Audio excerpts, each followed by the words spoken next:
En el capítulo de hoy vamos a ver el lenguaje Assembler de SISA, alguna pequeña cosa que nos falta por explicar. Entonces, una primera cosa importante es el saber cómo se hace la ejecución de un programa, cómo se llega a generar un fichero ejecutable, cómo se carga en la máquina y cómo es posible ejecutar ese fichero. Obviamente, todo va a depender del lenguaje en que trabajemos, pero en general nosotros normalmente cuando programamos trabajamos en un lenguaje de alto nivel como puede ser C, Java, Pascal, Basic, lo que sea. Lo que hemos hecho en esta asignatura es un lenguaje de bajo nivel. Bajo nivel no quiere decir que sea peor, quiere decir que está más cerca de la máquina, y alto nivel pues que está más cerca del usuario. Por tanto, que es más difícil llegarlo a convertir en algo que la máquina pueda ejecutar. Entonces, desde un lenguaje de alto nivel identificamos 4 etapas que son preprocesamiento, compilación, ensamblaje y montaje. Entonces, el compilador, por ejemplo, hay compiladores estándar como el GCC o el G++, se encargan de todo. Se parte de un código fuente, que es, por ejemplo, lo que hicimos en la práctica del cálculo del tamaño de una habitación. Nosotros estábamos programando en C. El fichero que guardábamos con nuestro programa era un fichero .c. Si fuera C++, me parece que también con el Kale Microvision, no lo he hecho nunca, pero se puede hacer sin problemas, se puede trabajar en C++, pues sería un fichero .cpp. Luego hay ficheros header que sirven para reutilizarlos, pues por ejemplo el estándar input-output para poder leer y enviar a la pantalla o del teclado. Para trabajar con strings hay una serie de funciones que se pueden reutilizar, y cuando nosotros invocamos el compilador, lo primero que hace es llamar al preprocesador.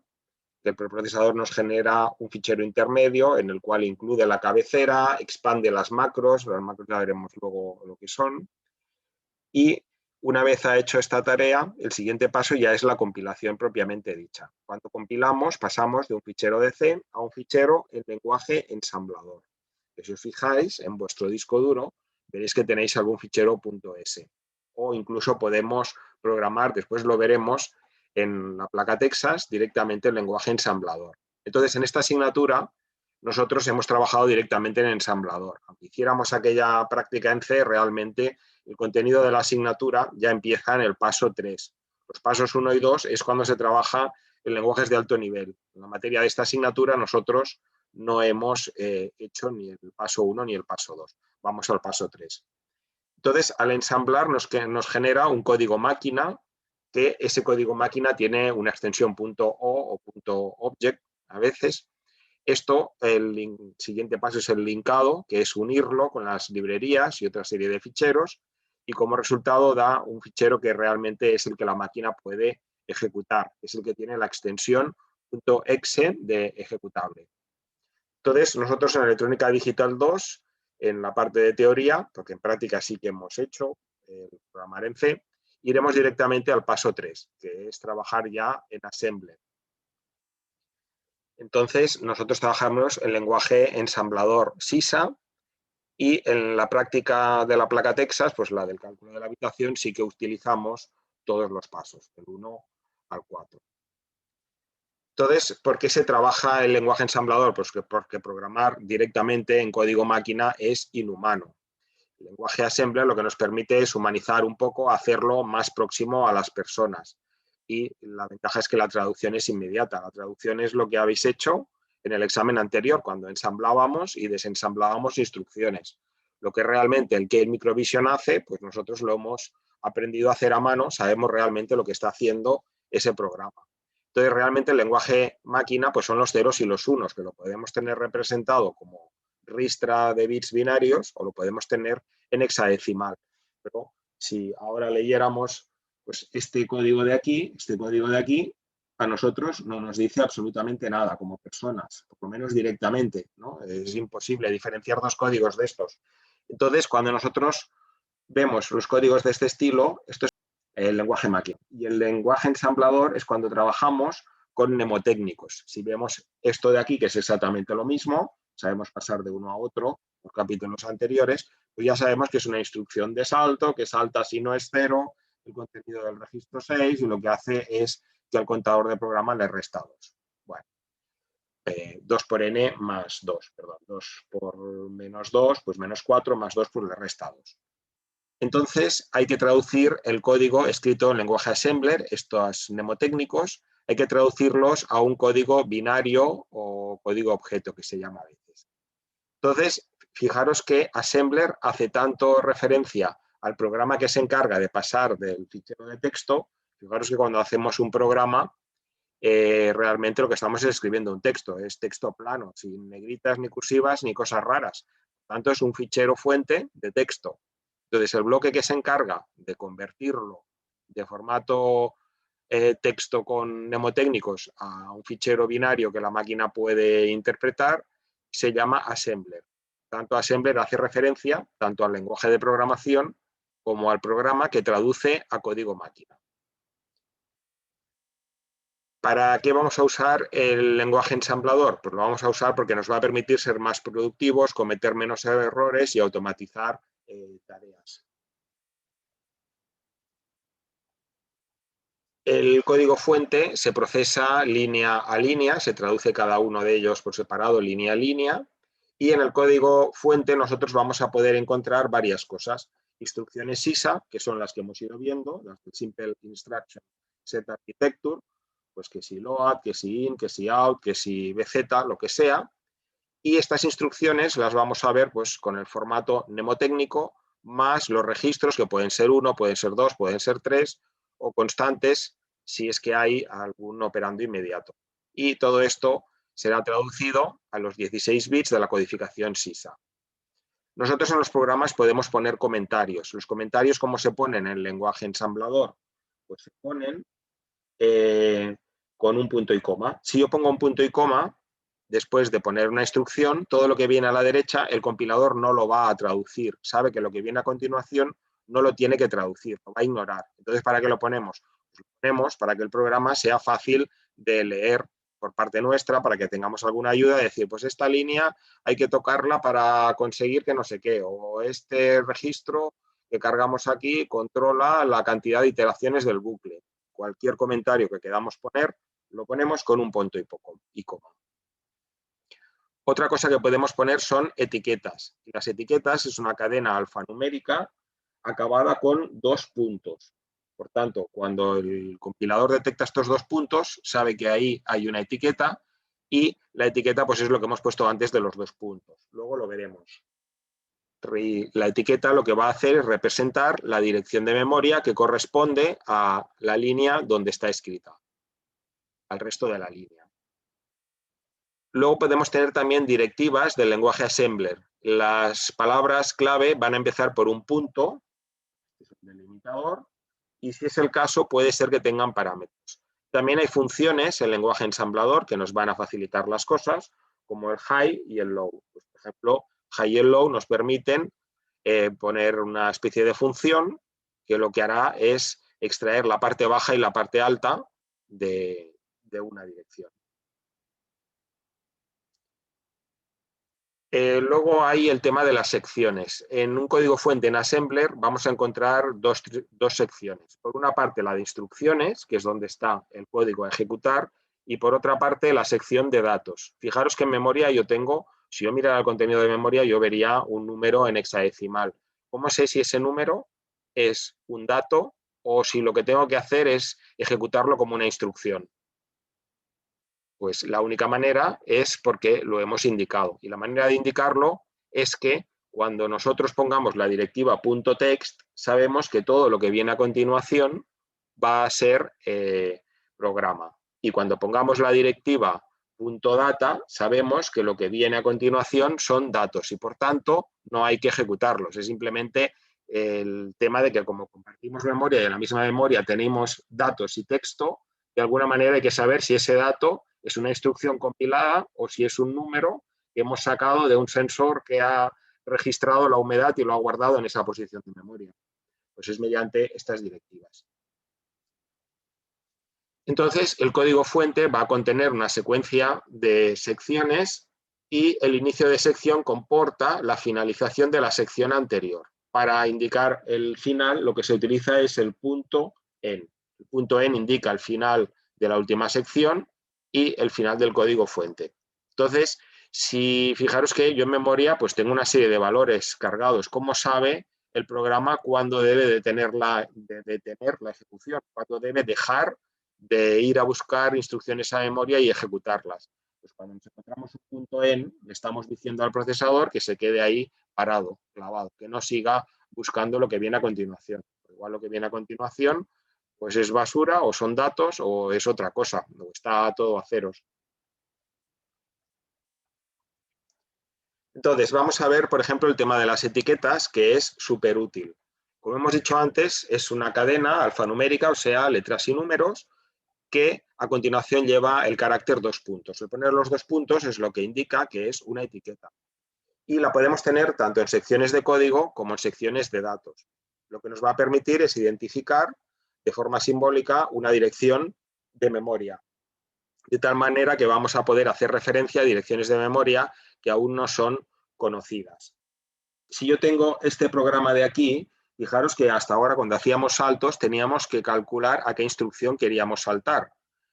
Entonces, yo puedo calcular que aquí tiene que subir 2 y 2, 4 y 2, 6, tiene que salirme un salto de 6, pero ¿qué pasa si modifico el programa e introduzco alguna instrucción por aquí en medio?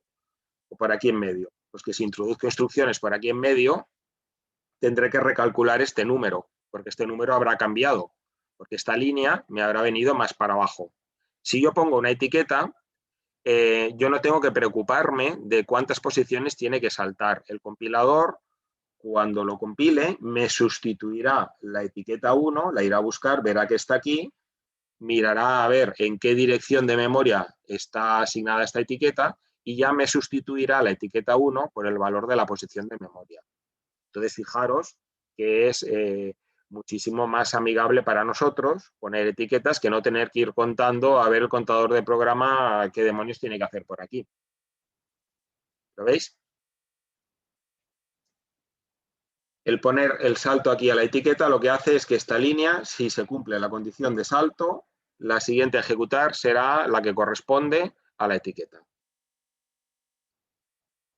Además, esto también nos hace que el código sea más legible y fácil de mantener. Hasta ahora, cuando poníamos aquí un número, teníamos que mirar a ver este número a dónde iba a parar para saber a dónde saltaba. Si tienes la etiqueta, pues para una persona nos es mucho más fácil verlo de esta manera que no haciendo el 2 por n más 2.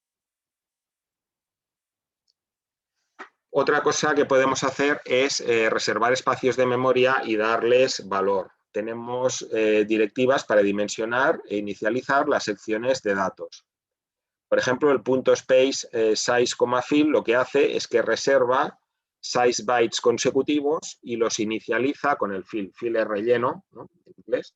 Pues los inicializa con el valor que le hemos puesto en el fill. Si no le damos el valor fill de relleno, lo que va a hacer es que los va a rellenar con 0.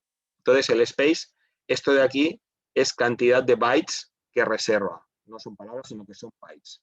Cuando pongo byte, clarísimo que lo que me reserva son bytes y que lo que le pongo aquí son los valores que quiero que me ponga. Cuando pongo Word, lo mismo, pero en vez de hacerlo con bytes, lo hace con palabras. Y por tanto, cada uno de estos números ocupa 2 posiciones de memoria. En cambio, cada uno de estos ocupa únicamente 1.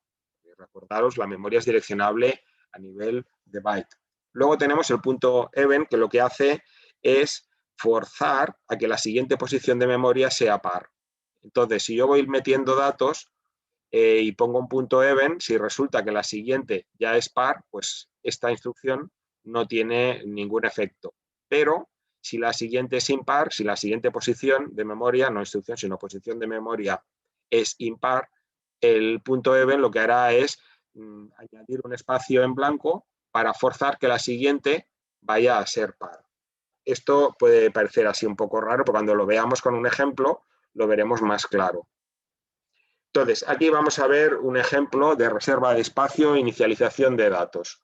Primero, viene el punto data. El punto data que hemos dicho. El punto data lo que le indica al compilador es que lo que viene a continuación son datos que tiene que escribir en memoria. Entonces, el punto space, ¿qué era? Fijaros que aquí tengo una etiqueta, que es la etiqueta v, que estará ligada a la dirección en la cual empiezo a escribir datos. Entonces, el enunciado me dice que donde empiezo a escribir datos, los datos se empiezan a organizar, lo dice aquí, a partir de la dirección 0x3000. Por tanto, 0x3000 es donde empiezo a escribir. Entonces, ¿aquí qué tengo que escribir? Pues si miramos el chuletario, ¿qué nos dice? Nos dice que primero tengo la cantidad de espacios y luego el relleno. Por tanto, 15,20, ¿qué quiere decir? Pues quiere decir 15 posiciones de memoria del tipo byte rellenadas todas a 20. Por tanto, ¿qué hago? Pongo 15 20 aquí. Si lo contáis, salen 15 veces 20. Entonces, la última que he llenado es par. Si ahora yo escribiera la siguiente es impar. Acaba la F es que acaba en 1, si acaba en 1 es impar. Entonces, como yo he puesto un even, lo que he forzado es a que la dirección de la siguiente línea esté en una dirección par. Entonces, en la F no puede estar porque la F es impar. Por tanto, al poner el even, lo que hace es llenarme aquí un 0. Esto me lo ha hecho esta instrucción de aquí. Y entonces ahora ya sí, la siguiente viene alineada a dirección par. Ahora sí. Viene aquí. Entonces, como hemos puesto el even lo que hemos conseguido es que ahora ya sí, cuando escribamos la siguiente línea, nos venga una dirección par. Entonces, acordaros que utilizábamos formato little endian. Little endian, ¿qué quiere decir? Que primero empezamos por la parte pequeña. Empezamos por la parte pequeña, por tanto, empezamos con el 8A. Y a continuación, el 17. ¿No? Esto de aquí es lo que me ha hecho la instrucción esta. Entonces, ¿qué hubiera pasado si este programa aquí en vez de un 15 hubiera tenido un 16? Pues si hubiera tenido un 16, aquí me hubiera quedado un 20 en esta posición de aquí. Como la siguiente ya es par, el comando even no hubiera tenido ninguna trascendencia. Aunque no lo hubiéramos puesto, el resultado hubiera sido el mismo. O sea, solo añade un espacio cuando lo tiene que añadir para forzar que el siguiente sea par. Si el siguiente ya es par, no tiene ningún efecto. Entonces, después de poner el 17 y el 8A, ¿qué es lo que ponemos? Pues los bytes que vienen aquí. El 12, el 0xFA, el -1, etc. Fijaros que aquí, por ejemplo, pues he mezclado el poner cosas en decimal con cosas en hexadecimal. Si no te fuerzan a lo que tienes que poner, lo puedes poner como quieras. Entonces, nosotros podemos también definir constantes numéricas y hay dos posibles sintaxis. Yo puedo poner el nombre de la constante igual a un valor o puedo poner la directiva .set nombre constante, valor. Las dos maneras de hacerlo hacen exactamente lo mismo. Entonces, yo puedo definir, por ejemplo, mida igual a 100, pongo la sección de datos y reservo una cantidad de bytes, pues que esto es el size, ¿no? El parámetro que viene a continuación del spice es el size. Entonces, esto de aquí es una constante que tiene el valor 100.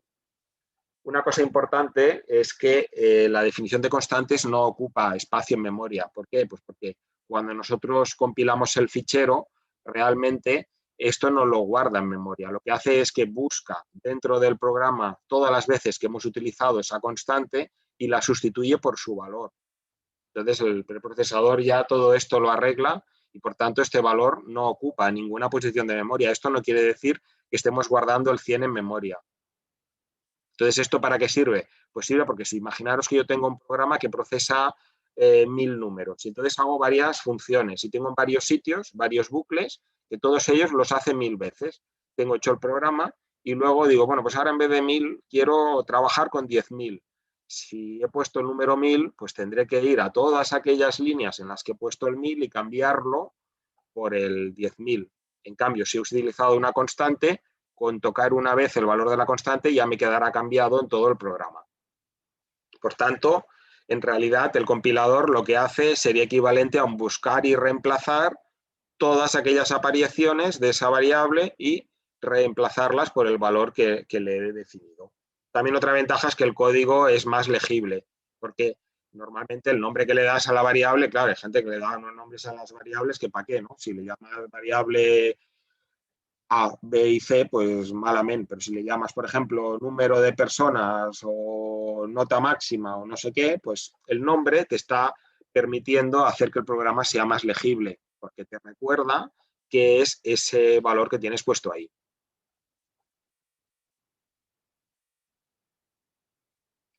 Las funciones high y low. Las funciones high y low lo que hacen es que de un número de 16 bits, pues me extraen los 8 bits bajos y los 8 bits altos. Entonces, imaginaros, por ejemplo, yo defino la constante n igual a 24.335. Este, si lo pasamos a hexadecimal, es el número 5e-a1. Entonces, ahora viene la sección de datos. Me dicen que los datos los empiezo a escribir a partir de la dirección 0xCAFE. Aquí lo que hace es reservar 2 posiciones de memoria. Si reserva 2 posiciones de memoria, ¿cuál es la dirección de esta etiqueta vector? Pues si esta es la CAFE y aquí he reservado 2, la siguiente será CAFE más 2, que es esta de aquí. Entonces aquí viene la directiva .text. El .text lo que hace es que a continuación ya viene el código del programa. Y aquí, ¿qué hace? Movie carga en el registro R0 la parte baja de n. La parte baja de n, la n la hemos definido aquí. La parte baja, ¿cuál es?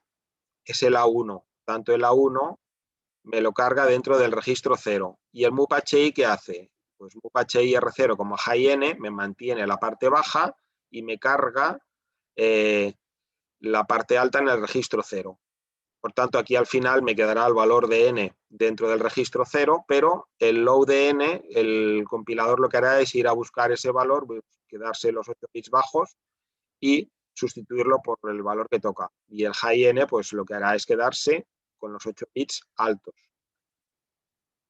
Entonces, fijaros que esto funciona tanto para constantes, como es el caso de la constante esta n, como para etiquetas. Yo aquí tengo una etiqueta. La etiqueta es como un POSIT que yo lo pego aquí. La etiqueta no va vinculada al contenido de esa posición, sino que va vinculado a la dirección. Entonces, la dirección de esta etiqueta, ¿cuál es? Pues la hemos calculado aquí. Si hemos dicho que los datos empezaban a escribir en la dirección CAFE, y aquí escribía 2 datos, la siguiente era la CB00, pues la etiqueta esta, el valor que lleva asignado es la dirección 0xCB00. Por tanto, en la parte baja, ¿cuánto es? 0. Y la parte alta, CB. Bueno, vamos a ver el paso 2, iniciar la ejecución del programa. Pues eso es tarea de un bloque que se llama loader, o el que hace la carga. Parte del sistema operativo, lo que hace es leer el fichero generado por el assembler y cargarlo en memoria. También lo que tiene que hacer es inicializar el registro contador de programa. Si queremos que se ejecute ese programa, pues hay que poner el contador de programa en la dirección de la primera instrucción que tenemos en memoria. La finalización de la ejecución del programa, ¿cómo va? El computador no para nunca hasta que lo apaguemos. Entonces, al final del código debería de haber una invocación al sistema operativo para notificar la finalización del programa, de manera que el loader pueda cargar un nuevo programa. Nosotros, en Electrónica Digital 2 y en Micros, la asignatura del trimestre que viene, no vamos a tener sistema operativo. Es lo que se llama bare metal, quiere decir solo el metal, solo la placa y programar directamente sobre ella sin sistema operativo. Entonces, esto es así porque nosotros primero no somos informáticos, no vamos a hacer aplicaciones para PC, ni para informática de gestión, ni para cosas de esas, sino que normalmente lo que vamos a hacer pues, es que el microcontrolador esté haciendo siempre lo mismo o varias tareas. Se podría hacer con un sistema operativo que normalmente sería en tiempo real, pero normalmente lo que hace es siempre lo mismo. No cargamos programas y ahora abrimos el Word y ahora abro el correo y ahora abro el YouTube. Eso no lo hacemos. Entonces, normalmente nuestros programas suelen tener un bucle infinito. El bucle infinito en C, lo hemos visto en algunos de los ejemplos que ya hemos visto, es un while 1. El while 1, ¿qué quiere decir? Mientras se cumpla lo de dentro del paréntesis, haz lo que hay entre estas llaves. Pero claro, si yo hago mientras se cumpla lo de dentro del paréntesis, esto se interpreta como un booleano, el 1 siempre vale 1. Mientras esto de aquí valga 1, pues estará siempre dentro de ese bucle infinito. Entonces, si el programa no es un bucle infinito, ¿qué pasa? Pues que después de la última instrucción pasará a ejecutar el contador de programa más 2 y el contenido de esa posición de memoria se interpretará como una instrucción sisa. Entonces ya veremos también algún ejemplo en el cual lo que hemos hecho, pues que la última línea lo que hace es saltar a sí misma y entonces se queda parado ahí y ya no sigue con lo que viene a continuación.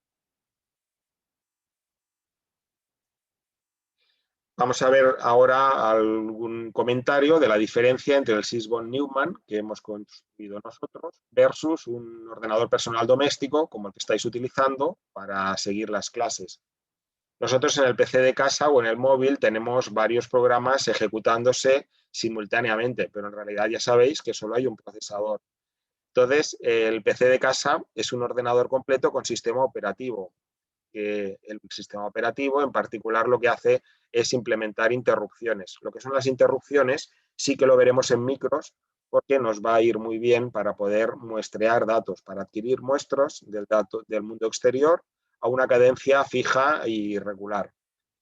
Entonces, todos los programas estarán cargados en memoria al mismo tiempo en un PC doméstico y el sistema operativo lo que hace es que unas 1000 veces por segundo decide cuál de los programas cargados puede continuar su ejecución.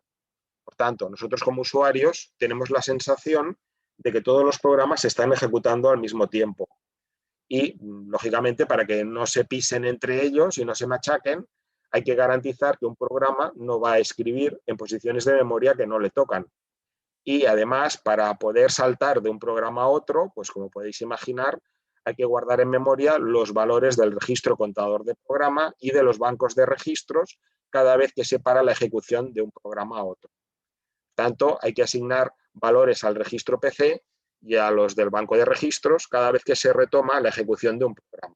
Esto lo podríamos ver o interpretar como la analogía de jugar partidas de ajedrez simultáneas, ¿no? Imaginaros que el procesador es la persona que está jugando partidas simultáneas contra muchas personas. Entonces, todas las personas ven que están jugando, pero evidentemente esa persona no está jugando con todas a la vez. Ahora juego con una, luego con la siguiente, luego con la siguiente, y cuando vuelvo a la persona anterior a hacer otra ronda, pues lógicamente el escenario se me mantiene. La partida está como estaba.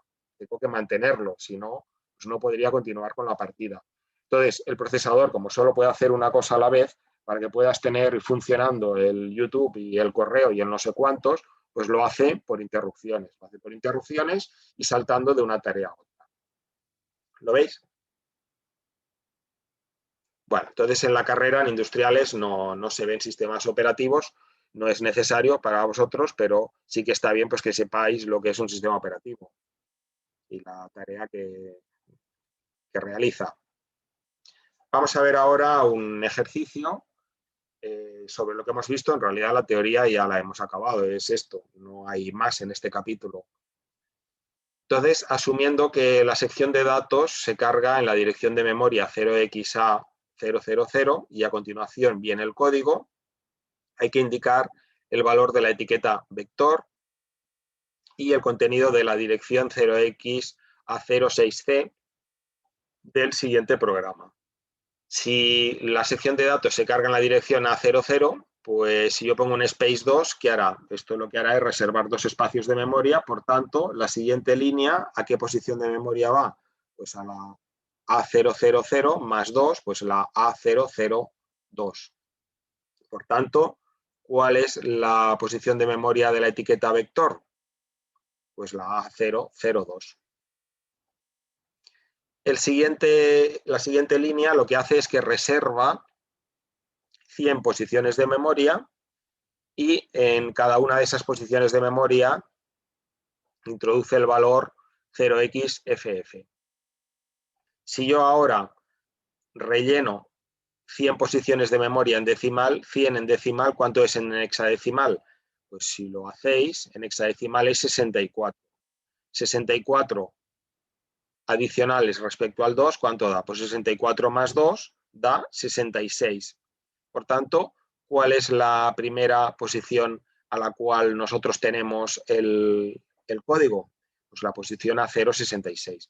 Fijaros también que aquí el código empieza con el punto text, ¿no? Primero hemos puesto los datos, punto data, y luego hemos puesto el código con el punto text. Entonces el código empieza en el 0x-A066. Entonces, si tenemos estas instrucciones, la primera pregunta ya la hemos resuelto, es cuál es la dirección de la etiqueta vector, y la segunda es el contenido de la dirección A06C del siguiente programa. Pues el contenido de la dirección A06C ¿Qué contenido será? Pues lo que tengo aquí es una instrucción, el lenguaje ensamblador, que es esta de aquí. Lo que tengo que hacer es lo mismo que hemos hecho en capítulos anteriores. Tengo que ensamblar esta instrucción. Por tanto, tengo que ir a la tabla de cómo se codifican las instrucciones. Veo que el MUP-HI se codifica con 1001 y este evita 1. Aquí viene el registro destino y aquí viene, ¿qué viene? El operando inmediato. Que el operando inmediato en este caso es high vector, ¿no? High vector es el operando inmediato. Entonces, ¿cuánto vale el operando inmediato? Pues si hemos dicho que vector, la etiqueta vector apunta a la dirección A002, es esta de aquí. High es la parte alta es el A0. Por tanto, ¿qué valor tenemos en esta posición de memoria? Pues el código del MUP-HI, que es este de aquí, el registro destino y el operando inmediato. Esto es 0x93A0. Vamos a hacer otro ejercicio de lo mismo, vamos a hacer varios. Nos dan un programa en lenguaje ensamblador y nos dicen que hallemos el valor del contenido en el registro R0 después de ejecutar el programa. Entonces nos dicen a partir de dónde se ponen los datos y luego pues viene el código. Entonces nos pide el resultado de ejecutar, suponiendo la parte esta de datos es común y luego el conjunto de instrucciones en el apartado A es este, en el B es este, en el C es este, de tal manera que son ejercicios independientes. Todos ellos vuelven a partir del resultado de haber rellenado la memoria con los datos que me han definido aquí. Entonces, lo primero que hacemos es, si nos dicen que los datos vienen a partir de qué dirección, a partir de la dirección 0A47. Pues igual que siempre, yo lo que recomiendo es sistematizarlo todo en una tabla. Entonces, si los datos empiezan en la dirección 47, pues pongo las direcciones correlativas. Entonces, fijaros que la etiqueta esta V1 pues apunta a la primera dirección de memoria, que es la 0A47. Entonces, a partir de esta dirección, yo lo que meto en memoria, ¿qué es? Pues el valor 1, el valor 2 y el valor 3. Por tanto, 1, 2 y 3 vienen metidos aquí. Todo esto corresponde a esta primera instrucción byte. A continuación, ¿qué hace? Deja 3 espacios con el valor 64. 3 espacios de tipo byte con el valor 64. Entonces, lo que tengo a continuación son 3 espacios con el valor 64. Y a continuación, fijaros que si yo no le doy valor al filler, si no le doy valor al relleno, el relleno me lo va a tomar como 0. Por tanto, voy a tener 3 valores consecutivos rellenados con el valor 0. Bueno, entonces tenemos esto metido en memoria y ahora ya podemos pasar a ejecutar el código y mirar a ver cuáles son los valores que quedan ahí. Entonces, acordaros, las etiquetas no hacen referencia al contenido de memoria, sino a la posición, que eso la gente tiende a equivocarse. Cuando lo ven así, que lo hago, lo ven clarísimo, pero luego cuando lo hacen por su cuenta, pues muchas veces ponen el contenido de la posición de memoria y no la dirección. La etiqueta va vinculada a la dirección. Entonces, la etiqueta V2, ¿dónde la tenemos? La etiqueta V2 la tenemos aquí, en esta posición de memoria. Por tanto, la parte baja, ¿cuál es? La parte baja es 4A y la parte alta, 0A. ¿Lo veis? Por tanto, después de ejecutar estas dos instrucciones, lo que me queda en R0 es la dirección de la etiqueta V2, que es esta. Vamos a irlo complicando un poco. Hacemos lo mismo con el V1. El V1, ¿qué dirección de memoria es? Pues es la 0A47. Si yo cargo en R1 primero la parte baja y luego la parte alta, pues lo que me queda es el 0A47. Y ahora a continuación, ¿aquí qué hace? Carga en el registro de R0 el valor de memoria de la posición dada por el contenido del registro R1. ¿Y el contenido del registro R1 cuál es? Es 0A47.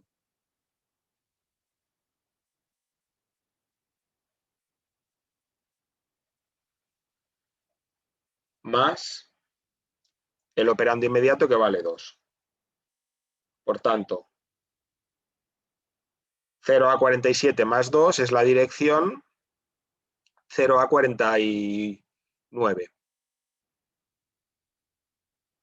¿Y 0A49 dónde lo tengo? Lo tengo aquí. ¿Qué valor hay dentro de la memoria en la dirección 0A49? El valor 0,3. Por tanto, ¿qué valor me queda en el registro? Me queda el 0,3.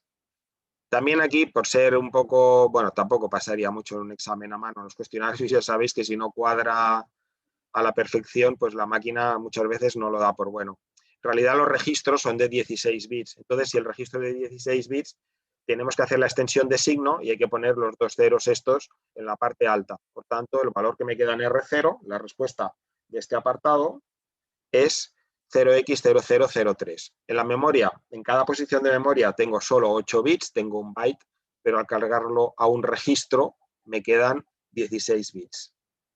Vamos a ver el apartado C. El apartado C lo que hace es cargar en el registro 1 la etiqueta, en la dirección de la etiqueta res. La etiqueta res, ¿dónde la tenemos? La tenemos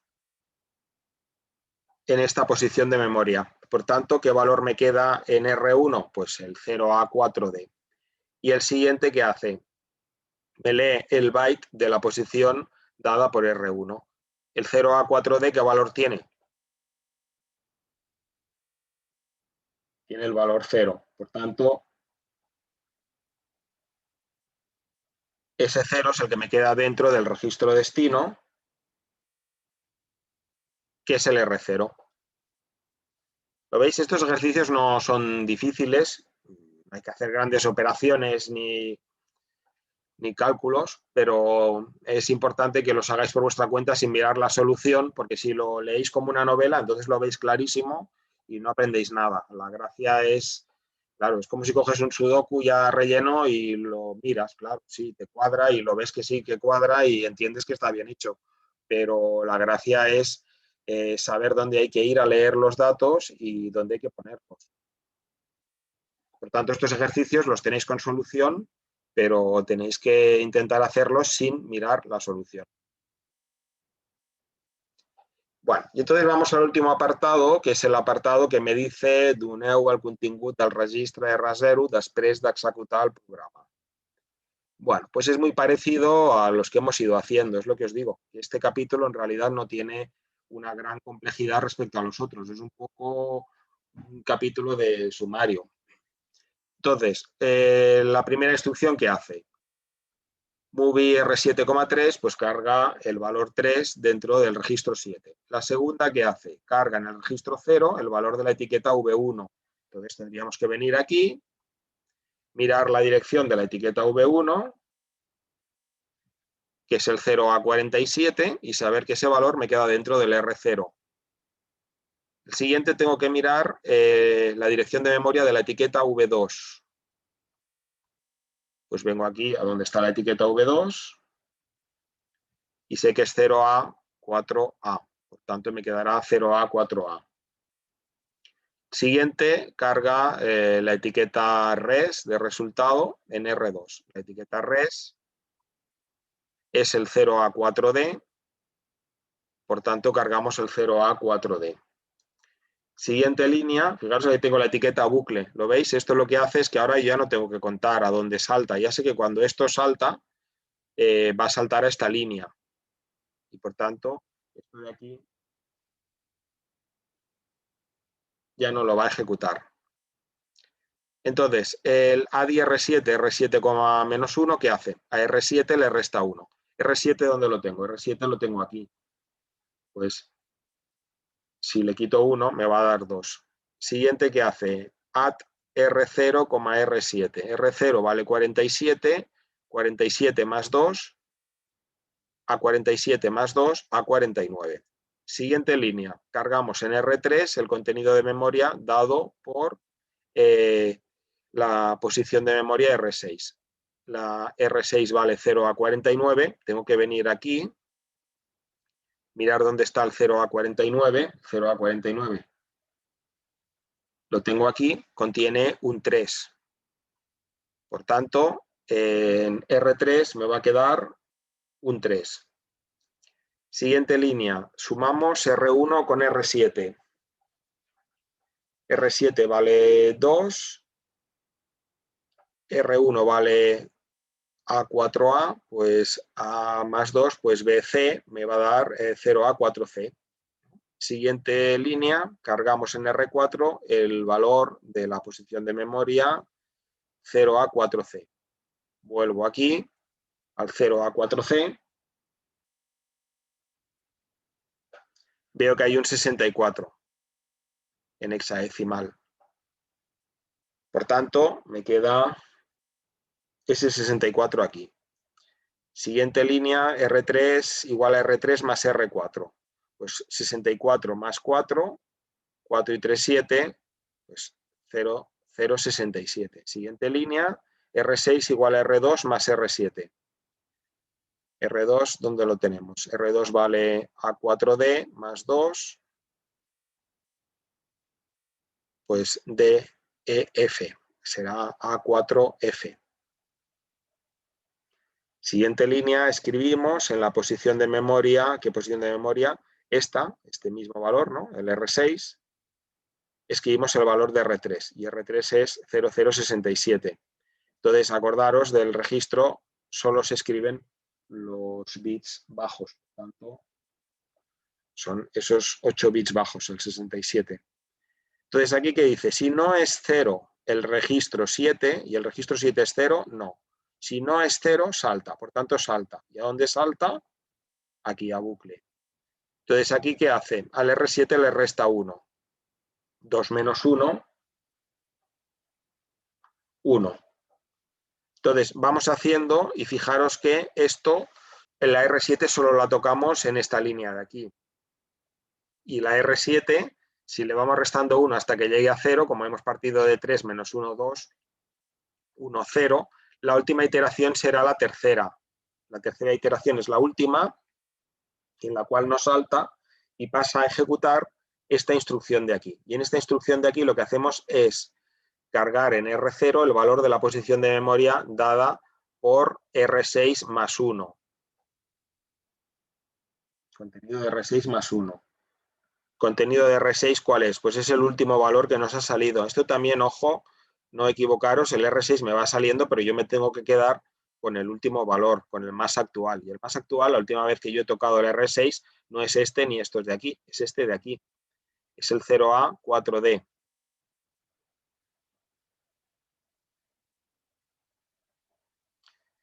¿Y esto cuánto da? 0A4E. Entonces, ojo, que ahora aquí la tentación, ¿cuál sería? Pues vengo aquí a la tabla y digo, ¿dónde está el 0A4E? El 0A4E lo tengo aquí, vale 0, por tanto, el valor que me queda es un 0. Pero fijaros que este valor de aquí, del 0A4E, no es el valor más actual, porque el 0A4E lo he modificado en la iteración 2. Entonces, el valor más actual que yo tengo es este de aquí. Por tanto, el valor que me queda escrito en R0 es el 66 este. ¿Lo veis? Entonces, aquí lo que sí que hay que ser cuidadoso es con esto de ir a buscar el valor más actual, de no equivocarse y coger el primer 0A4E que encontremos y también, como digo siempre, pues ordenarlo en una tabla. Ordenado en una tabla, donde cada iteración tiene su columna, es más fácil sistematizar y es más fácil poder trazar la ejecución del programa. Dice, donat el següent programa en CISA i sabent que el nombre que emmagatzemem el port 0 és 79, quin és el valor de R1 després d'executar el codi i quina funció realitza el programa sobre el nombre llegit. Bueno, de entrada, saber lo que hace el programa pues es más fácil después de ver lo que pasa al ejecutarlo que no intentar resolverlo directamente, ¿no? Entonces, vamos a ejecutarlo y siempre pues lo que hacemos es ejecutarlo paso a paso. Aquí como no hay bucles, pues acabaremos rápido. Primero, ¿qué hace? Carga en R1 el valor del puerto 0. Entonces, ¿el puerto 0 qué valor tiene? Fijaros que me lo ha dicho el enunciado, me lo ha dicho aquí. Es el 79. Pero ese 79 está en decimal. Si lo paso a hexadecimal, me da 004F. Siguiente línea me carga en R2 el valor 0,1. Bueno, pues como hacemos la extensión de signo, los 8 bits altos a 0 y luego el 0,1. Siguiente hace la NOT de R2 y el resultado lo deja en R3. ¿La NOT qué es? Es cambiar ceros por unos y unos por ceros. Todos los ceros pasan a ser unos, por tanto serán 4 Fs y este en vez del 1 pues será el 14, será una E. Siguiente, suma a R3 1. Si a R3 le sumo 1, pues la E más 1 me da F.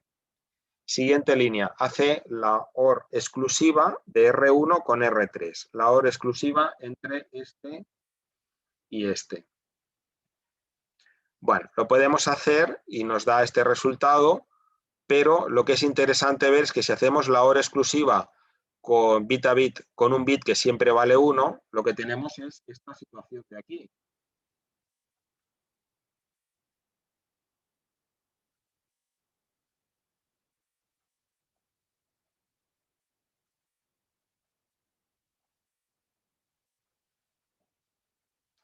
¿Qué es lo que hace la hora exclusiva cuando uno de los bits siempre vale 1? Si uno de los bits siempre vale 1, quiere decir que estas situaciones no se van a dar, las situaciones que se dan estas. Entonces, fijaros que aquí lo que yo hago es obtener en la hora exclusiva equivale a la NOT de R1. En realidad lo que me ha hecho es la negada de bit a bit de los valores que yo tenía en R1. Entonces, eso da ese valor y luego lo que hace que es sumarle R2. ¿Y R2 cuánto vale? R2 vale 1. Por tanto, el resultado que me queda es este, resultado final, y la función que realiza este programa, ¿cuál es? Si yo hago la negada bit a bit y luego sumo 1, ¿qué estoy haciendo? Estoy haciendo el complemento a 2. Estoy haciendo el cambio de signo. Lo que he hecho es cambiar el signo del número que he recibido por el puerto. Por tanto, de estas opciones que me daba aquí, lo que estamos haciendo es cambiar el signo del número leído por el puerto 0.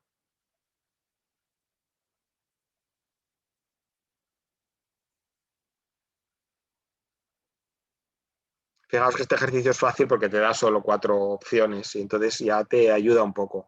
Entonces, fijaros que aquí hay una cosa un poco tontorrona, que es el hacer aquí la notesta y luego el ADI. Bueno, esto es un poco para hacer el programa más largo, para despistar, ¿no? Pero lo podríamos haber hecho directamente, el poner en R3 ese valor y no hacer todas estas historias que hemos hecho aquí de la NOT y el ADI, ¿no? Pero eso no afecta, que la función pues es la que es.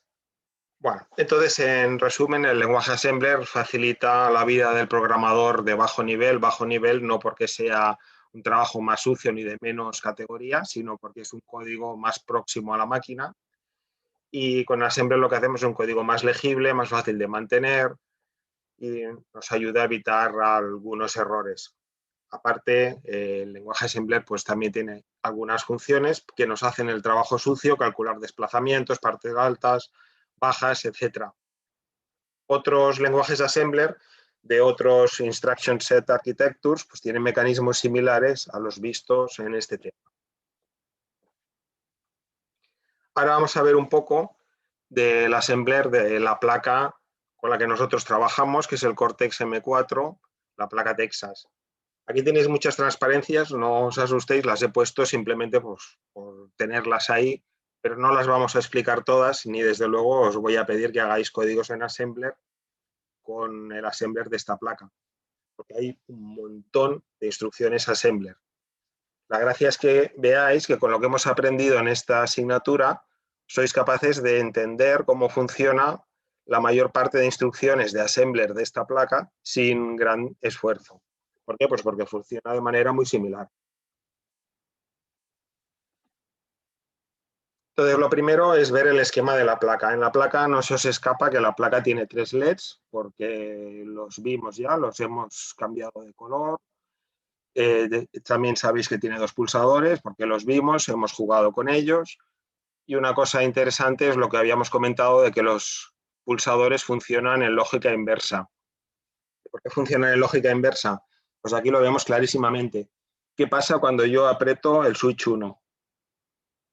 Por ejemplo, ¿qué pasa si yo lo aprieto y conecto esto? Cuando yo pulso el switch, fijaros que lo que hago es cerrar este circuito, lo que hago es conectar la entrada. ¿A dónde la conecto? ¿A tierra? A 0, claro. Por eso funciona lógica inversa. Cuando aprieto da un 0, cuando está abierto, estar al aire lo interpreta como un 1, porque hay una resistencia de pull-up interna. Pero fijaros que es por la configuración del switch. Yo podía haber montado el switch de otra manera, de que cuando yo aprieto, pues en vez de conectarse a 0, se conectara a VCC y hubiera un 1. El hecho de que dé un 1 o de un 0 el switch es una cosa que depende de la persona que lo programa. Aquí tampoco vemos el esquema completo del switch porque hay una serie de cosas que se llaman resistencias de pull-up y de pull-down, que lo veremos en micros, y estas resistencias se pueden poner internamente o se pueden poner externamente. La placa las lleva internamente y eso hace que tú puedas configurar el uso de una resistencia que aquí no la ves.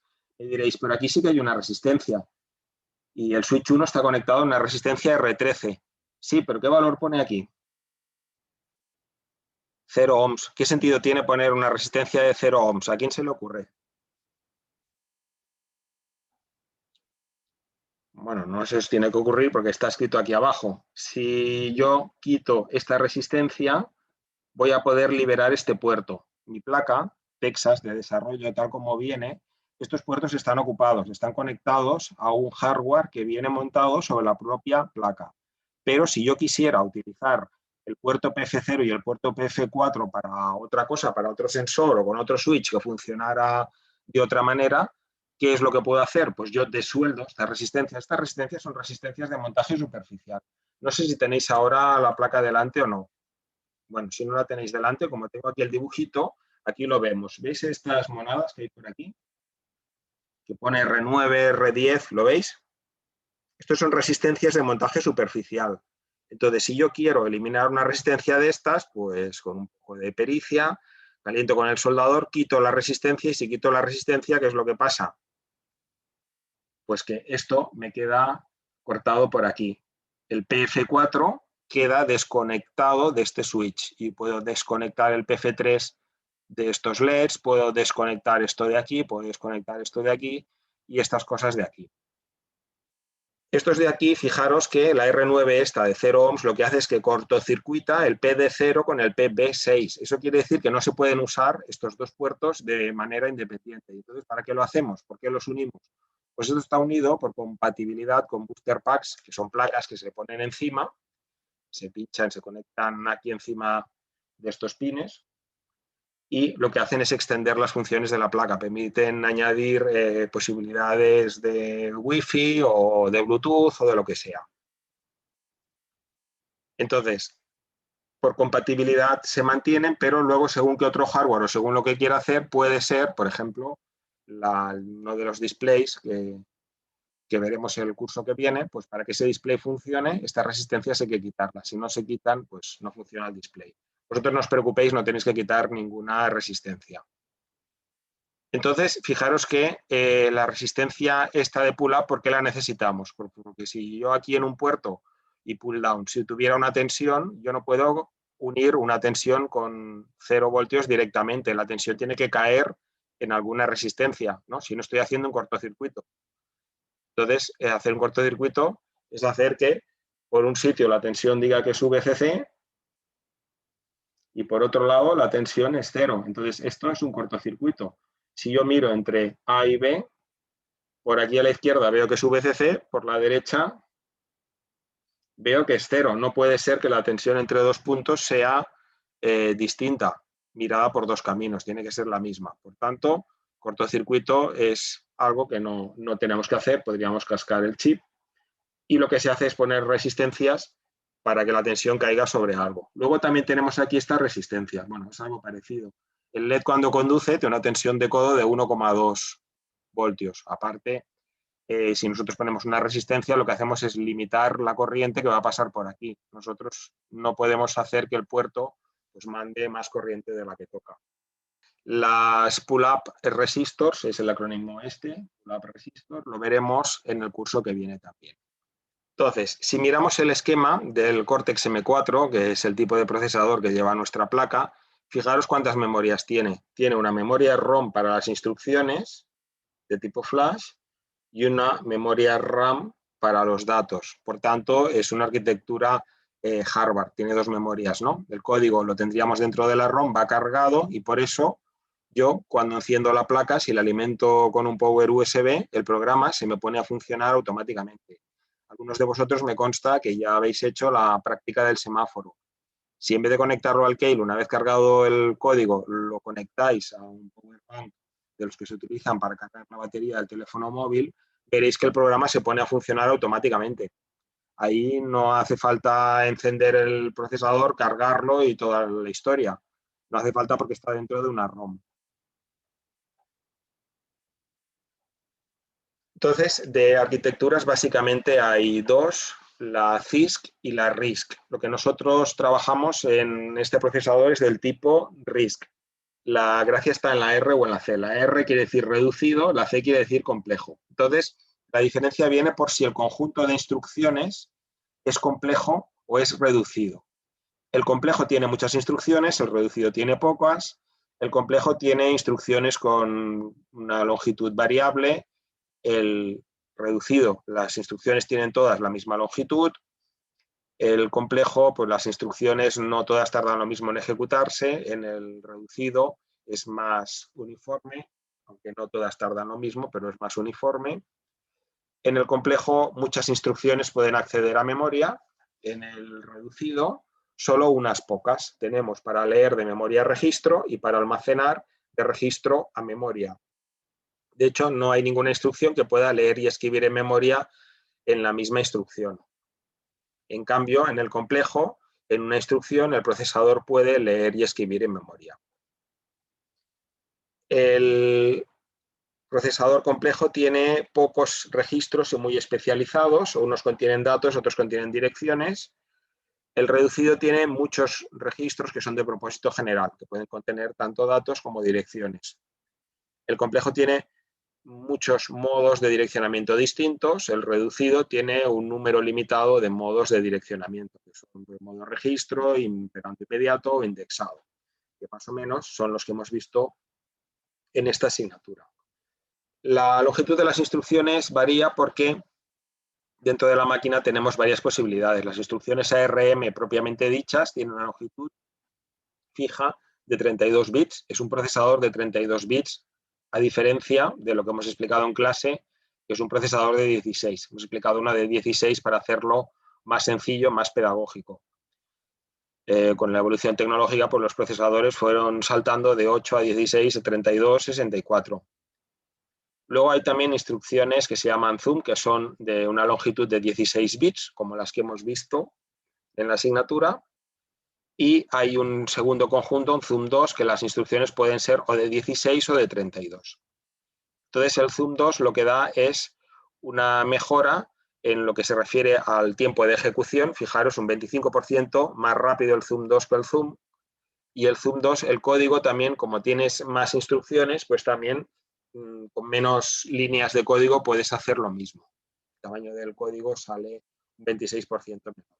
¿Cómo funciona el tema de los registros? Nosotros tenemos una serie de registros de propósito general que son más de los que hemos visto en nuestro procesador. Va del R0 al R12. Luego hay el link register, que acordaros es el que se utiliza para volver de una a subrutina. Acordaros el jump and link register que habíamos visto, pues el link register es precisamente este de aquí, que es el registro 14. El contador de programa en realidad no deja de ser un registro más y es el registro 15. Y luego el stack pointers va a la pila, esto es una cosa que no hemos visto y no veremos. Lo que hace referencia a la memoria y los puertos, realmente todos tienen una dirección. Y entonces, realmente esto es como... Y luego hay una serie de registros que también tienen una dirección.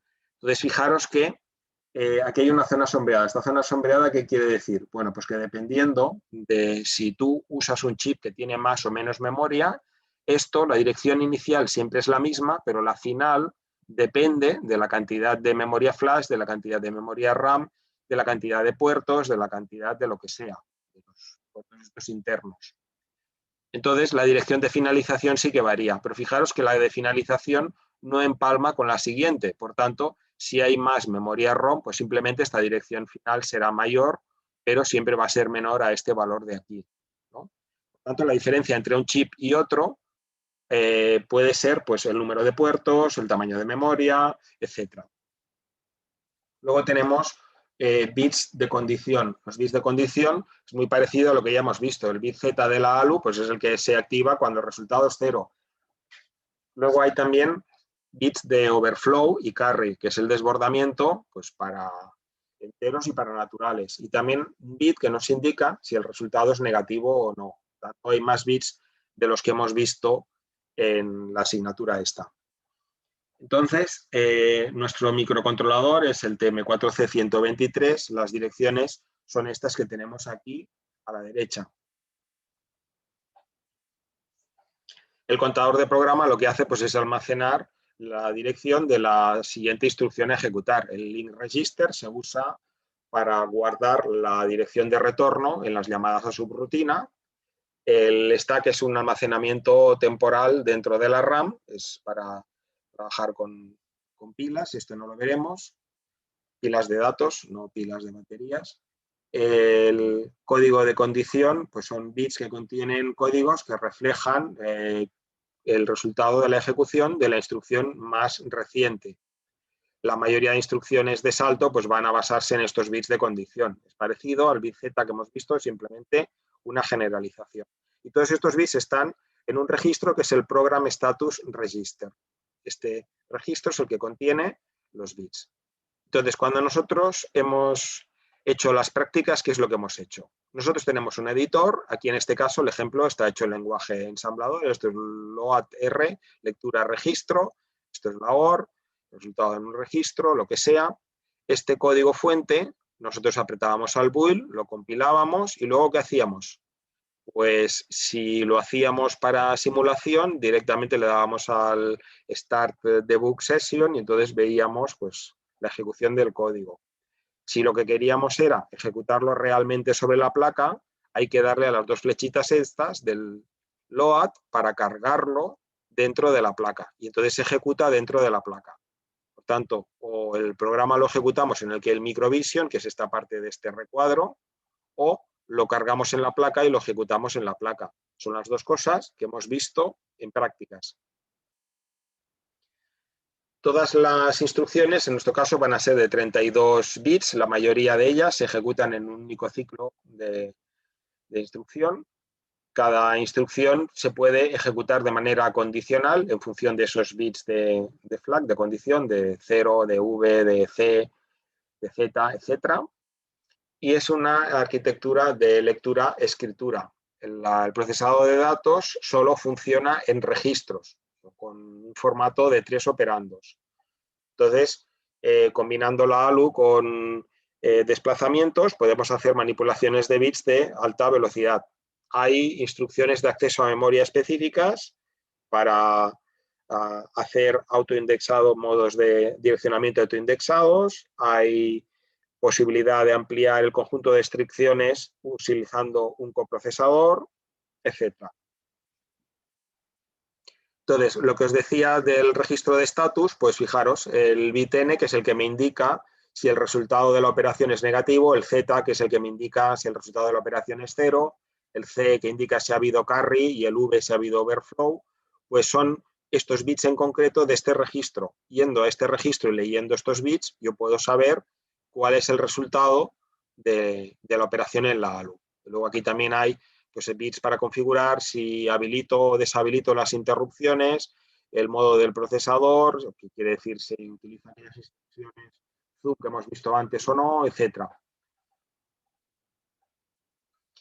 Entonces, los bits estos de condición, el n indica si es negativo. Negativo tiene sentido cuando hago una operación aritmética. Si el resultado de la operación aritmética es negativo, se me activará el bit n. Si es una operación lógica, pues no tiene ninguna utilidad el bit. El bit z se me activará si el resultado de la operación aritmética es 0 o si el resultado de la operación lógica es todo ceros. El de carry y el de overflow, pues el carry es el desbordamiento para naturales, el overflow es el desbordamiento para enteros, para números con signo.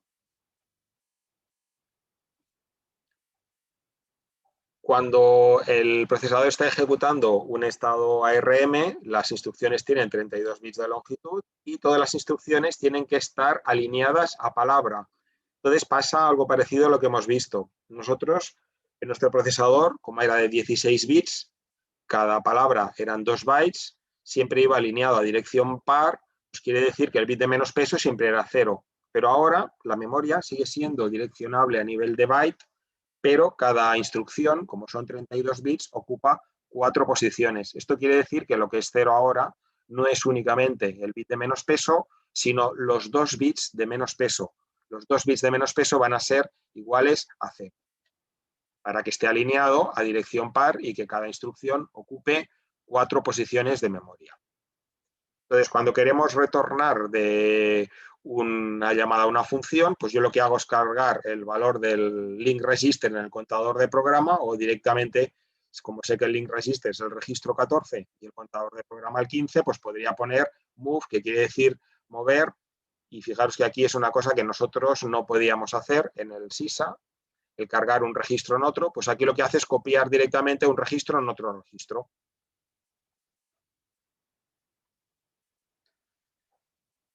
Aquí en esta tabla tenemos más o menos resumido pues cómo va la codificación de las instrucciones. Los primeros bits son los bits de condición, luego viene el código de instrucción, cada instrucción tiene su código, luego vienen los registros y fijaros que cada instrucción, el swap es para intercambiar el valor de 2 registros, fijaros que puedo hacer multiplicaciones, cosa que no puedo hacer en el computador que hemos visto.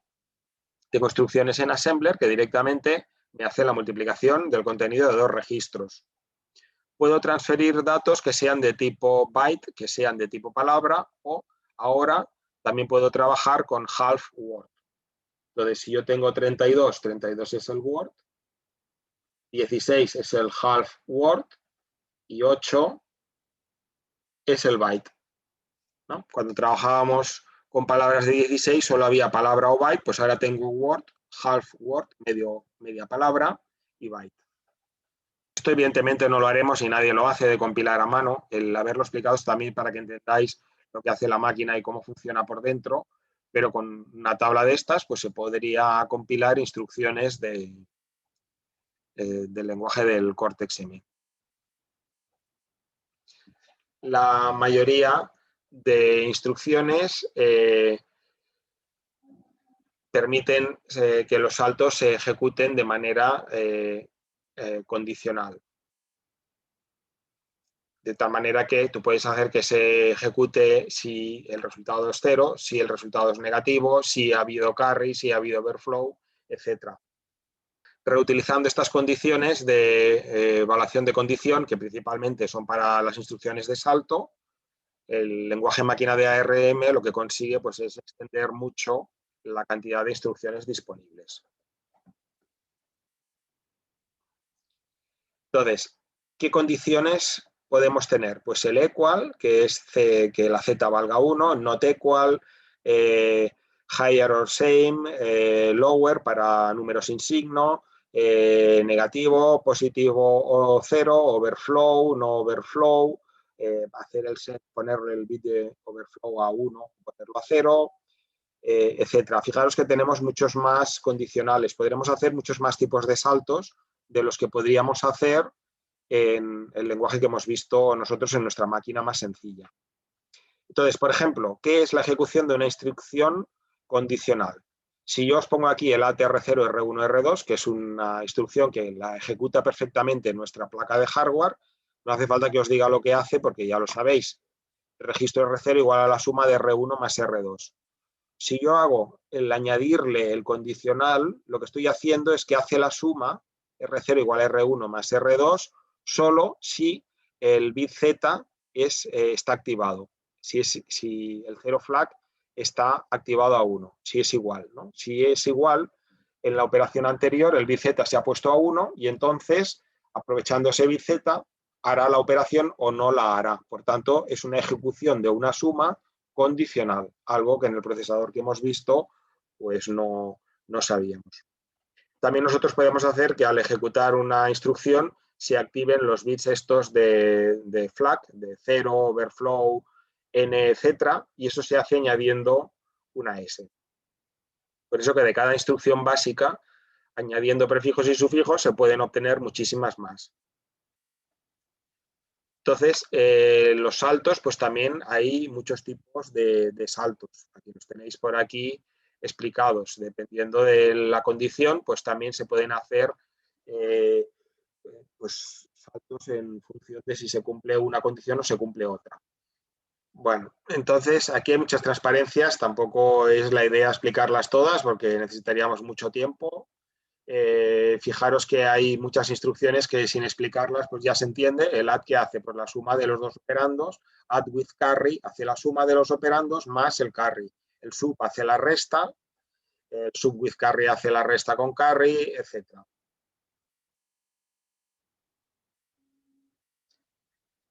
Entonces, hay alguna cosa más interesante que quiero comentar de desplazamientos. Hay muchas posibilidades para hacer como el shift logic y el arithmetic, el shift logic y el shift arithmetic, pues hay muchas más combinaciones de desplazamientos.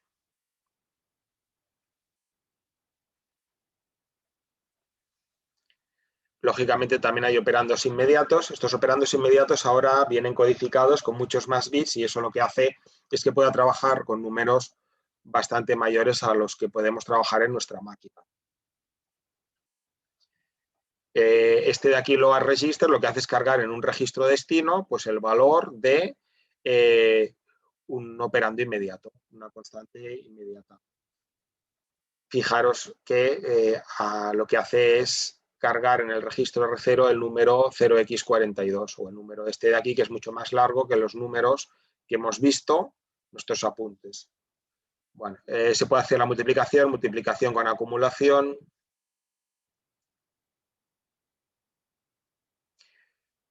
A nivel de instrucciones de lectura, escritura, memoria, pues tenemos el load register, store register, load register byte, store register byte, pero como he dicho antes, también hay la media palabra. Puedo trabajar con 8 bits, con 32, que es la palabra, o con 16, que es la H de half.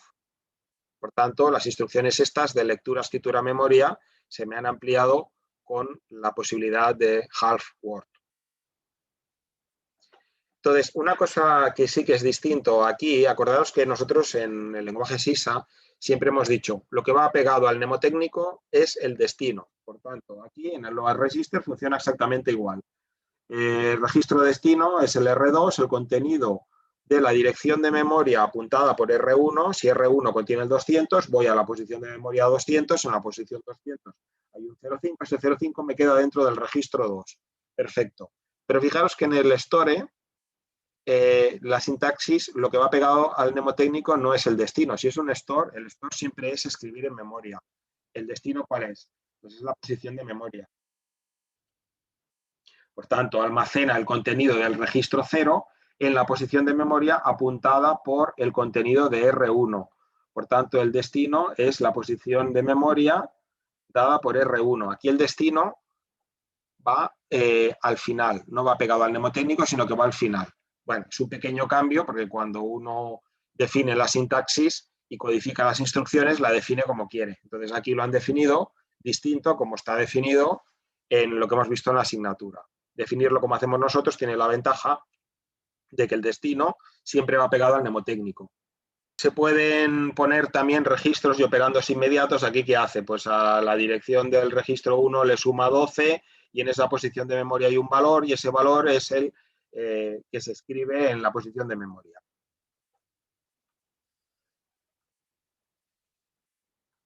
Bueno, una cosa interesante, lo que habíamos visto del Little Endian y el Big Endian. Si mi registro contiene este número de aquí, mi registro, ojo que ahora mi registro es de 32 bits. Entonces, de esos 32 bits, si yo lo almaceno en Little Endian, quiere decir que primero empiezo a llenar por la posición pequeña, por tanto, por el bit de menos peso, los bits de menos peso, que son 44.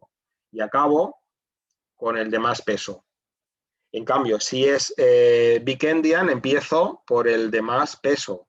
Por tanto, en memoria me quedará escrito primero la parte alta.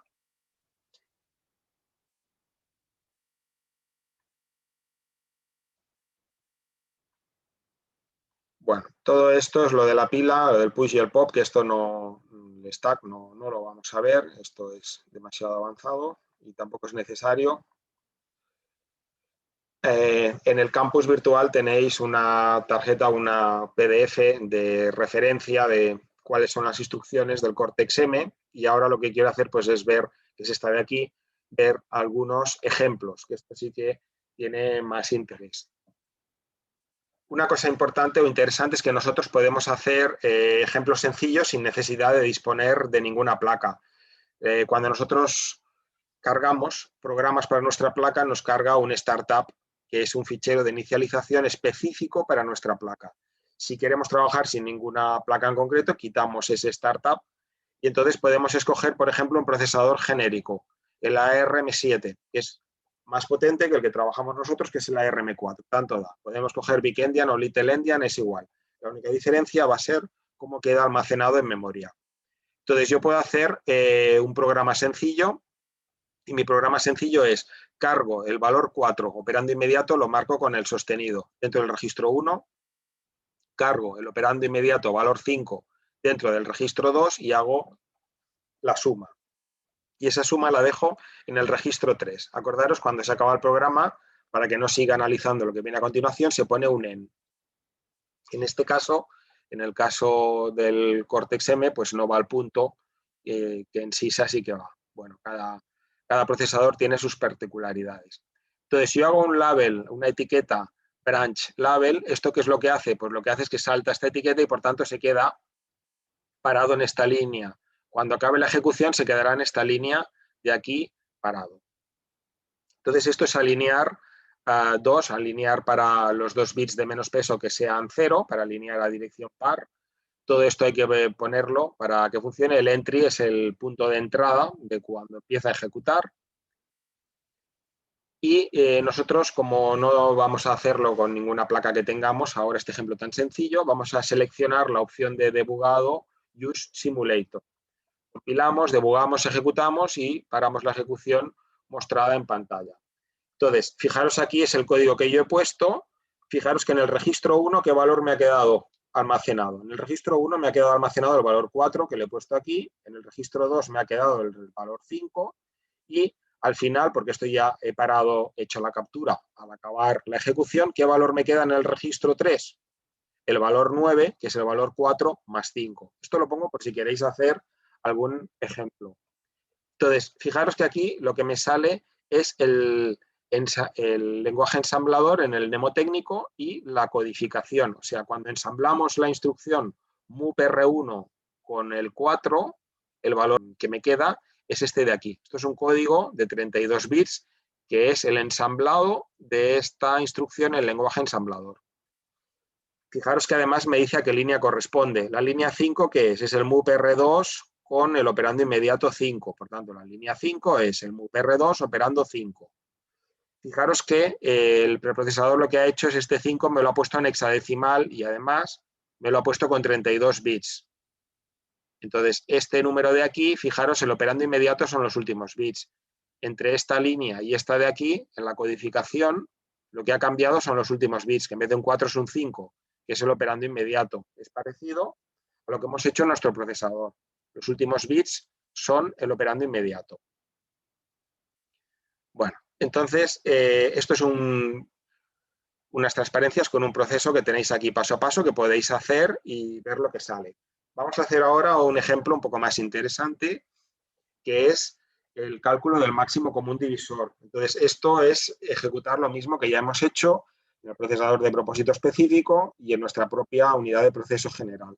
Pues ahora lo vamos a hacer, nos va a quedar traducido y lo programamos en lenguaje ensamblador del algoritmo de Euclides, el algoritmo que nos calculaba el máximo común divisor. Entonces, los números de los que yo voy a calcular el máximo común divisor son 12 y 48. 12 lo cargo en el registro 1, 48 lo cargo en el registro 2.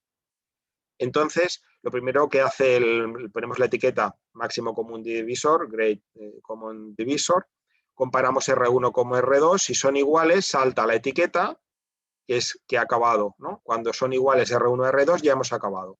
Si no son iguales, ¿qué tiene que hacer?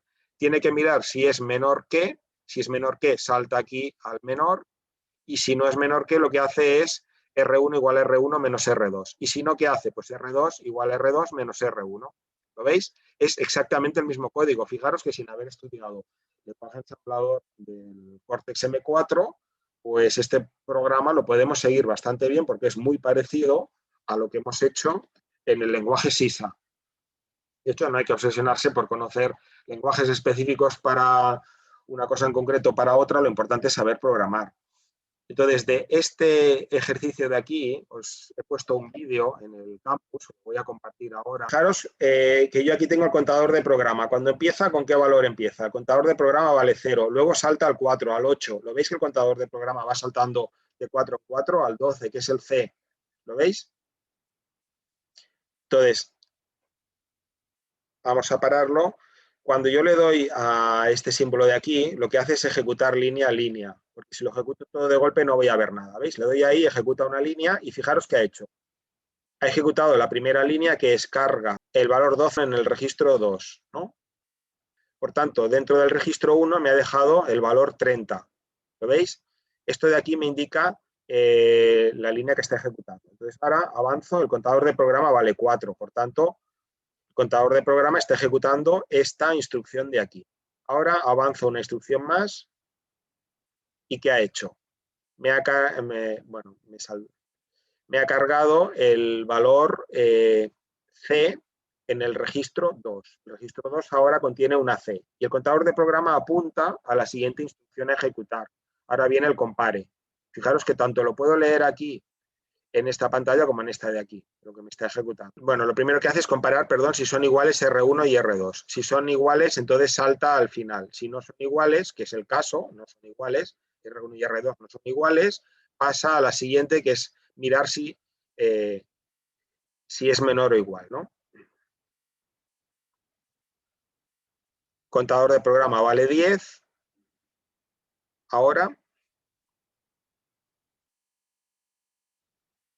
hace la comparación y decide que el mayor es el R1, le resta al pequeño, le resta 12, R1 menos 12 me da 24. Vamos a otra iteración. Fijaros el valor de R1, vale 24. Ahora vale 18, le ha vuelto a restar 12, sigue siendo mayor, por tanto, le vuelve a restar 12, ahora me queda C, ahora son iguales, ¿lo veis? Ahora como son iguales, ya me salta a la última línea. El contador de programa se me queda en la 24, que es la línea esta, en la cual ya se queda clavado y a partir de aquí ya no evoluciona. ¿Lo veis? Esto, la gracia es que lo ejecutéis vosotros, que probéis a cargar estos valores y a ejecutarlo y veréis pues cómo los valores de los registros van cambiando, el valor del contador de programa va cambiando, etc. Vamos a ver ahora un segundo ejemplo y último ejemplo, que es el ejemplo de la práctica. Pero lo que vamos a hacer es crear un proyecto en Assembler desde cero. Esto es una cosa que también mejoré el año pasado y es que siempre vamos al fichero de prácticas, al LabWare o al TexasWare, abrimos un proyecto existente y lo adaptamos, lo hacemos evolucionar hasta lo que queremos. Bueno, el hecho de que siempre tengamos un proyecto previo tampoco es ninguna dificultad. El único hándicap, ¿cuál es? Pues imaginaros que ahora tuviera una placa que no fuera la Texas, que fuera una placa Freescale en XP o lo que sea. Claro, ese programa de inicio, de startup, me sirve para esta placa. Cuando yo cambio de placa, tengo que cambiar ese fichero de inicio.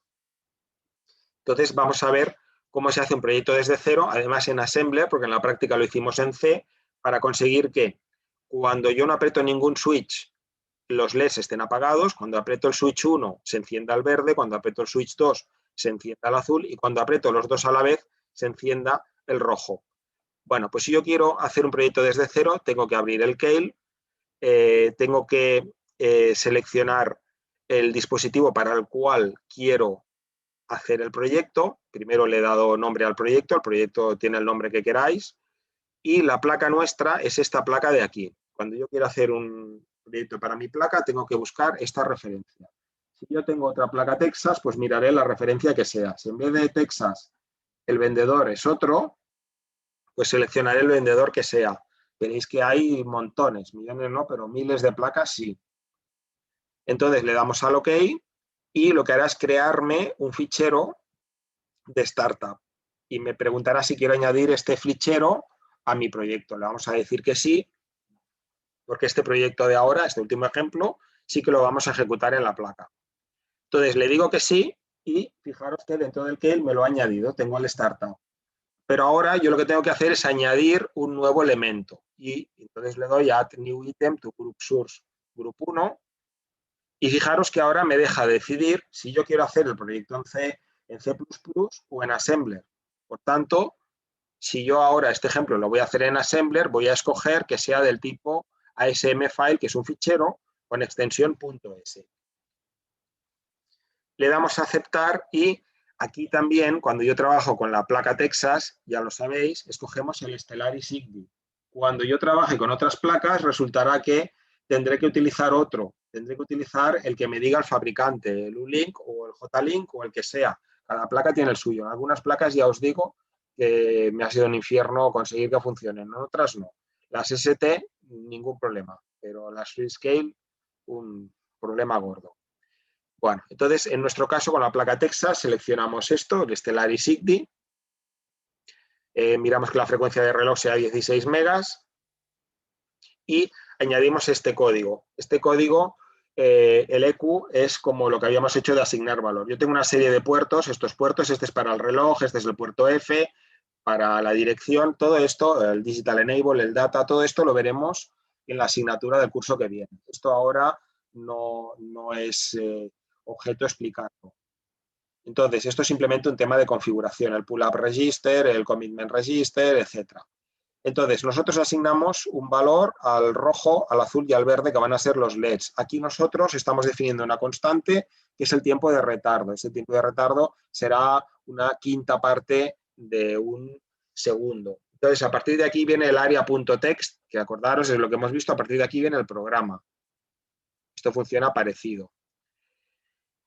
Entonces hay una serie de subrutinas que las tiene que utilizar, las tiene que tener, pero nosotros no las vamos a utilizar. Entonces hay que ponerlo porque si no peta el compilador. Y lo que nos interesa es mirar a ver cómo va a funcionar esto. Entonces aquí vamos a acabar de entender el por qué aquellos numeritos que nos salían en la práctica. Fijaros dónde están codificados en los switches y los LEDs. Yo tengo el puerto F y el puerto PF0 es el bit 0 del puerto F. El PF1 es el bit 1 del puerto F.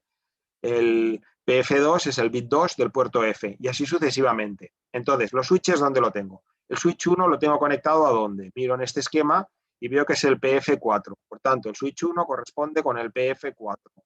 Bien, el switch 2, ¿con qué corresponde? Corresponde con el PF0. Por tanto, el switch 2 viene al PF0.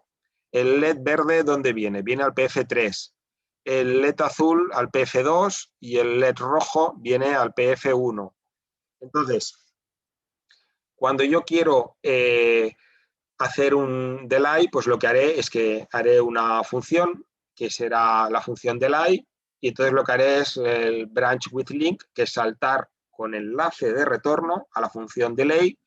Cuando yo quiera leer, haré un salto a una función de lectura que hemos llamado input, branch with link para retornar, y entonces cuando yo retorne ya habré leído los valores y haré la comparación. Compararé el R0 con el 0,1, el R0 con el 1,0 y el R0 con el 0,0. ¿Por qué? Porque estos son los tres casos que yo quiero tener. Cuando yo aprieto los dos, acordaros, funciona en lógica inversa. ¿Qué valor voy a tener? Voy a tener el valor 0,0. Fijaros que el switch 1 es el bit 4, el switch 2 es el bit 0. Por tanto, son los bits que están en la posición 0 y en la posición 4. En la posición 0, si solo quiero ese, será el 0,1. En la posición 4 será el 1,0. ¿no? Simplemente codificar esto en binario.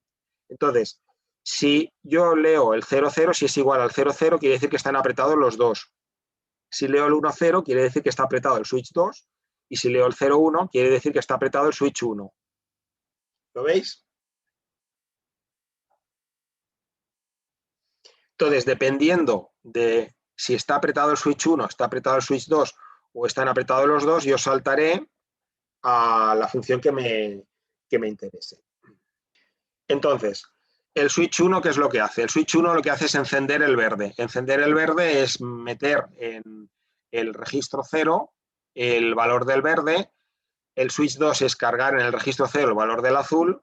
Ambos switches es cargar en el registro 0 el valor del rojo. Entonces, el EX es el volver, el retorno, el saltar al link register. Por tanto, volverá a donde hemos hecho el salto. Entonces, realmente, el encender ese LED es en la parte esta de output. En el output lo que hago es que la dirección del puerto de datos la memorizo en el registro 1 y en ese registro 1 que contiene la dirección del puerto de datos yo escribo, ese es una dirección de memoria, escribo el valor R0, que el valor R0 será o el verde o el azul o el rojo en función de qué switches se hayan apretado. Entonces, para hacer la lectura, ¿cómo lo hacemos? La lectura pues es lo mismo, el puerto de datos tiene una dirección que la memorizo en el registro 1 y leo en el registro 0 a ver ese puerto de datos qué valor tiene. Entonces, de ese puerto de datos yo solo me quiero quedar con los bits PF0 y PF4, que son los de entrada que corresponden al switch 1 y al switch 2. Por tanto, multiplico por esta máscara 1, 1 en hexadecimal, que hace que solo esto sería pues 1, 2, 3, 1, 1, 2, 3, 1. Solo me pilla el switch 2 y el switch 1. Entonces, todos los otros están a 0. Esto lo veremos mucho mejor en el curso que viene, el año que viene, en micros, el trimestre que viene, porque en el mismo puerto yo tengo bits que son de entrada, bits que son de salida, y el configurar si es entrada o salida se configura con el bit de dirección y fijaros que los otros bits que yo he puesto a 0 son los LEDs, ¿no? El RGB. Entonces, el BX es el retorno al link register y aquí la función de retardo, fijaros que lo que hace es que resta a R0, le resta 1. R0 lo hemos cargado con un valor que es un número, que es un segundo dividido por 5, es este valor de aquí. Y fijaros qué es lo que hace esta rutina de retardo. Esta rutina de retardo lo que hace es que le resta 1, si no es igual, salta aquí otra vez al delay y vuelve a restar 1, y cuando es igual, ¿qué hace? Retorna al link register, retorna a donde lo había dejado. Por tanto, aquí va a estar ejecutando esta instrucción hasta que retorne y continúe con la siguiente, que será hacer la entrada.